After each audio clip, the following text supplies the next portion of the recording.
আসসালামু আলাইকুম সুপ্রিয় দর্শক, যেটা আমার সেন্সেশন আমের গাছের সেন্সেশন আমগুলো আমি রক্ষা করতে পারলাম না, যে ফেটে গেছে। এই গাছ থেকে আমি আম ছিঁড়ে ফেললাম। এই বানে দেখেন আমার প্রচুর প্রচুর এই গাছটাতে প্রচুর আম। সংক্ষেপে ছোটো একটা ভিডিও করতে চাচ্ছি। এই আমের অনেক অনেক প্রতিকূল, কৃষি যে করা কষ্টকর এটা বোঝানোর চেষ্টা করছি আর কি। এখানে আমি যে এক্সপেরিমেন্ট ফাঁদ টাঙ্গিয়েছি, দেখেন যে এখানে একটা ফাঁদ দিয়েছি প্রত্যেকটা গাছের মাঝে। যে দেখেন ভিতরে প্রচুর পোকা আটকা পড়েছে। এই যে আমগুলো দেখেন, বেশ আমের জটিল সমস্যা। এইখানে দেখেন আপনারা, এই যে আমি আমি আমের ব্যাক করা শুরু করেছি, প্রচুর আম। এইটাও দেখেন এক্সপেরিমেন্ট ফাঁদ দিয়েছি আমি। এই ফাঁদের মাঝে আসলে গরমে পোকা কম, কিন্তু প্রচুর পোকা কিন্তু ভিতরে মারা গিয়েছে। আমগুলো দেখেন আমি বিভিন্ন কালারের ব্যাগ করেছি। এইখানে দেখেন একটা আম ব্যাগ করেছি সাদা, কারণ এটা হচ্ছে কালারফুল ম্যাঙ্গো। আর বারমাসি বাতাবি লেবুর গাছে দেখেন প্রচুর বাতাবি লেবু ধরে রয়েছে, প্রচুর ফুল জ্বালিয়ে এসছে। এই বারমাসি বাতাবি লেবুর গাছও কিন্তু আমি আমার ব্যাগ করিয়েছি, কী বলি বস্তাতে ঢেকে দিয়েছি। এটাও দেখেন কালারফুল ম্যাঙ্গো। এই কালারফুল ম্যাঙ্গোগুলো আমি সাদা ব্যাগ দিচ্ছি, হোয়াইট ব্যাগ। আর এমনি নর্মাল আমগুলোতে আমি দিচ্ছি সব ধরনের ব্যাগ দিয়ে আমি ট্রাই করছি আর কি কোনটা তার। এই আমও যে অনেক রোগ বালাই, এটা আপনার সাথে একটু শেয়ার করতে চাই প্রিয় দর্শক। এই দেখেন এখানে হালকা স্পট, এই আমটাতে একটা স্পট পড়েছে। এই যে এই আমটা দেখেন একটা কালারটা দেখেন কেমন হয়ে গিয়েছে। আজকে আমি কিন্তু প্রায় এক ব্যাগ ছোটো যে শপিং ব্যাগ, সেই শপিং ব্যাগের মধ্যে এক ব্যাগ আম আমি কিন্তু কুড়িয়ে পেয়েছি, নিচে পড়ে গেছে। এখন আমার আসলে আবহাওয়া বৈরী। আপনারা জানেন নাটোর এবং রংপুর, অর্থাৎ বৃহত্তর রাজশাহী রংপুরে কিন্তু বৃষ্টি হয় নাই। একদিন একটু ছিটেফোঁটা বৃষ্টি পড়েছিল, রাজশাহীতে 2 দিন হয়েছে, কিন্তু আমাদের নাটোরে কিন্তু দীর্ঘদিন হলো বৃষ্টি নেই। এভরিডে সেচ, এখন আমার বাগানে সেচ চলছে। এইখানে আমি আরেকটা ফাঁদ দিয়েছি, 6 ফাঁদ দিয়েছি। এইখানে এই একটা গাছে আমি 2টা দিয়েছি, প্রায় গাছে আমি একটি করে ফাঁদ দিয়েছি। আমার যে বাতাবি লেবুর গাছ দেখেন, যে বাতাবি লেবু বারমাসি বাতাবি লেবুর গাছ আমি ফাঁদ দিয়েছি। যে না আসলে ডাই আসছে, দেখেন যে ডাইগুলো কিন্তু এই পোকাগুলো খাওয়া হয়। ভিতরে যে মারা গেছে পোকাগুলো, এই পোকাগুলো কিন্তু এই ডাই ঢুকে, কালো পিঁপড়া ঢুকে এগুলোকে খেয়ে ফেলে। তো এখানেও ফাঁদ দিয়েছি।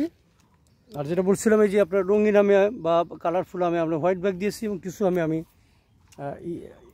ওই আপনার ব্রাউন কালারের ব্যাগ দিয়েছি। এটাও কালারফুল ম্যাঙ্গো। তো এখানে আমি এদিকে দিয়েছি হোয়াইট ব্যাগ, এদিকে দিয়েছি আমি কার্বন ব্যাগ। এই যে কার্বন ব্যাগ, এর ভিতরে দেখেন আরও একটা আম রয়েছে, যে পাশে দেখেন। এটা আসলে খুব সতর্কতার সহিত রেখে দিয়েছি, খুবই মজার আম। আর এই যে কদবেল দেখেন, এখন তো মৌসুম, আজকে 14ই মে। এদের কদবেল কিন্তু গাছে ধরে রয়েছে, যে কদবেল ধরে রয়েছে। পাশে দেখেন এই দিনে আবার ছোটো কদবেল, এই যে দেখেন ছোটো কদবেল, এই যে আমি তো কদবেল কিন্তু ধরে রয়েছে, ছোটো কদবেল আসছে। আবার এই দিন এইখানে দেখেন ফুল, এই যে ফুল, আমার ওইদিকে বেল ধরে রয়েছে দেখেন। আর সবচেয়ে মজার যে বিষয়টা প্রিয় দর্শক, এই দেখেন করসল। এই যে করসল আমি বেশ কয়েকটা পেরেছি, বেশ কয়েকটা নষ্ট হয়েছে, অনেককে দিয়েছি। তো আসলে এইটা একটু ঢেকে দিই আমি।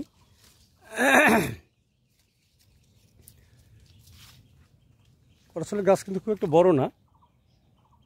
তো করসলের আসলে অনেকে পাতা খায়, অনেকে আপনার এর ফলটা খায়। তো তারই ধারাবাহিকতায় যে আমার করসল গাছ দেখেন, গাছটা খুবই দুর্বল জাতীয় প্রকৃতির মনে হচ্ছে, কারণ তাহলে ফেটে যায়। গাছটা এমনি ফেটে যায়, ঝড় তোমার কিছু নেই, দেখতে পাচ্ছেন এই গাছটা কিন্তু ফেটে গেছে। এই যে ফেটে গেছে, ফেটে মাঝখান দিয়ে 2 ভাগ হয়ে গেছে। এই পাশ থেকে আরেকটা ব্রাঞ্চ নিয়েছে। এই গাছটা খুবই নরম প্রকৃতির গাছ। যে পাশে ওইখানে রয়েছে অনেকগুলো করসলের গাছ রয়েছে। আমি অনেকে বলেছি, আপনাদের কারো যদি পাতা লাগে আমার কিন্তু নিয়ে যাবেন, টাকা পয়সা দেওয়া লাগবে না, কারো সাইন লাগলেও বলবেন, কারো যদি উপকার হয়। তো আমার কিন্তু এই বিষয়ে কোনো অভিজ্ঞতা নেই। আপনারা এইখানে দেখেন, আমি দেখেন ওইখানে করেছি, কিন্তু করসলেই যে আমি ব্যাক করে দিয়েছি। আমি এই ম্যাঙ্গো ফ্রুট ব্যাগ দিয়ে ওটা ব্যাক করে দিয়েছি, ব্যাগ ফেটে বড় হয়ে গেছে। এটা আবার হয়তো অচিরে হারভেস্ট করবো। আবার এইখানে দেখেন একটা করসল ফল, এই দেখেন এখানে এই করসল ফলটা কিন্তু পেকেছে। ভালো দেখ প্রিয় দর্শক, এই করসল ফলটা কিন্তু পেকেছে। এই যে পেকে এই কালার হয়েছে। আসলে কালার কিন্তু এইটা না, আমি যেটা খেয়েছি এটা গাছ পাকা, তো এটাই কালার মনে হচ্ছে আমার কাছে। আমি জানি না আসলে মূল কালারটা কী। আমি যেটা খেয়েছিলাম, যে কালারটা আপনাদের দেখালাম একটু পূর্বে, ঠিক ওই ধরনের কালারই, কিন্তু ফলটা নরম হয়। এই ফলটা আমি এখন পারবো। দর্শক আসলে আমার কাছে আজকে আমার লোকজন নেই, আমি ফলটাকে ডাল ধরে ঝাঁকি মেরেছি। ফলটা যে পড়ে গেছে, বোটের কাছে ধরা যাচ্ছে না, একদম পেকে ঢুসঢুস হয়ে গেছে। তো এখনই আমার সেই মামাকে আমি কাঙ্ক্ষিত ফলটি খাওয়াবো। এই যে, এবং আমার বাসায় একটি ফল রয়েছে, এটা আমি চেষ্টা করব রাত্রিতে আজকে লাইভ করার জন্য। আমি একটা ফল ম্যাচুড ফল বাসা পেরে নিয়ে গিয়েছিলাম, কিছুদিন আগে ভিডিও দিয়েছিলাম। এই ফলটা আমি, এই যে ফলটা দেখছেন ভিতরের কালারটা এরকমই হয়। এই ফলটাতে অত্যন্ত সুঘ্রাণ আসছে, কিন্তু সুন্দর ফ্লেভার আসতেছে। আর পাশে দেখেন প্রিয় দর্শক, এই যেটা বলছিলাম দেখেন, এই যে কদবেল গাছে ধরে রয়েছে, এদের নিচে পড়েও রয়েছে। ওই দিন কদবেল পড়ে রয়েছে, অনেক কদবেল পড়ে রয়েছে নিচে, দেখতে পাচ্ছেন কিনা আপনারা? একটু দেখি, গাছে যখন বেল ধরে রয়েছে, ফুল ধরে রয়েছে, এই কদবেল গাছে পেকে এখানে পড়ে গেছে। দেখেন এই যে কদবেল পড়ে আছে, এটা আমরা নিয়ে অত্যন্ত সুঘ্রাণ। এটা হলো গাছ পাকা বেল। আসলে বেল খাবার নিয়ম মূলত এটাই। এই জন্য এখানে দেখেন গাছে বেল ধরে রয়েছে, যে বেল ধরে রয়েছে, ওই যে ফুল, কদবেল, পাশে ফুল, এবং এদের এইখানে দেখেন এই যে ফল, এই যে নতুন ফল, নতুন ফল, ফুল, বেল, সব দেখা যাচ্ছে কিনা একসাথে একটু দেখেন। এই যে ফুল, ফল, বড় ফল, গাছে ভর্তি কিন্তু ফুল ফল। দেখেন এই যে 12 মাসে কদবেল আসে, কী সম্ভাবনাময় একটা ফল। এই গাছে কোনো কাটা নেই, পরিচর্যা নেই, এমনিতে কিন্তু হয়। আজকে এখানে অনেক ফল পড়ে রয়েছে। তো পাশে অ্যাভোকাডো দেখানোর সুযোগ পেলাম না প্রিয় দর্শক। আমি আরও কিছু ফল রয়েছে এখানে। তো এই করসল, বিশ্বশীল করসলটা এখনই আমার যে মামা অসুস্থ, যে এখানে ফল ধরে রয়েছে কদবেল।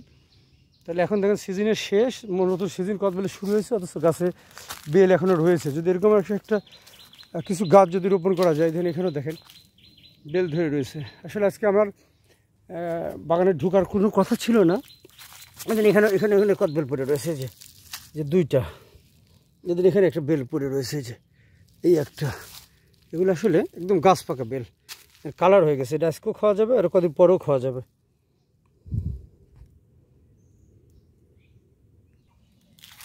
দর্শক আসলে আমি আসলে টাইম লাইন আসতে পারলাম না, তবে একটু চেষ্টা করে দেখি টাইম লাইন আসতে পারি কি না।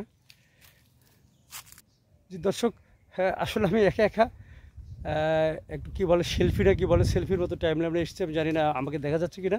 আমার হাতে এদের বেল, গাছ পাকা বেল আমার এখানে রয়েছে। তো আমি আপনাদের কাছে যে কারণে আমি সেলফি দিয়ে লাইভে আসছি, যেহেতু আমার আজকে ক্যামেরাম্যানও নেই, অসময় আমি একদম খারাপ দুপুরবেলা বলা হয় একদম। আর এই যে আমার এখানে করছল, গাছ পাকা করছল। তো আপনাদের সাথে কথা উদ্দেশ্য এটাই, প্রিয় দর্শকের সাথে দোয়া করেন আমাদের এলাকার আবহাওয়াটা যেন স্বাভাবিক হয়, মানুষ যেমন শান্তিতে বসবাস করতে পারে। অনেকের টিউবওয়েলে পানি নেই, পানি পাচ্ছে না, সাবমার্সিবলেও পানি উঠছে না, ফসল নষ্ট হচ্ছে। ড্রাগনের এখন সিজন হারভেস্ট করা, অথচ ড্রাগন ফল আমরা পাচ্ছি না। সব মিলে আমরা যে একটা কৃষি নিয়ে একটা দুর্বিপাকে রয়েছি। কৃষি ছাড়াও মানুষের স্বাভাবিক জীবনযাপন করতেও কিন্তু পানির অভাবে খুব দুর্বিষহ জীবনযাপন করছে। এলাকা যেন আল্লাহ রহমতের বৃষ্টি দেয়। সকলে ভালো থাকবেন প্রিয় দর্শক, আমার জন্য দোয়া করবেন। আসসালামু আলাইকুম রহমতুল্লাহ।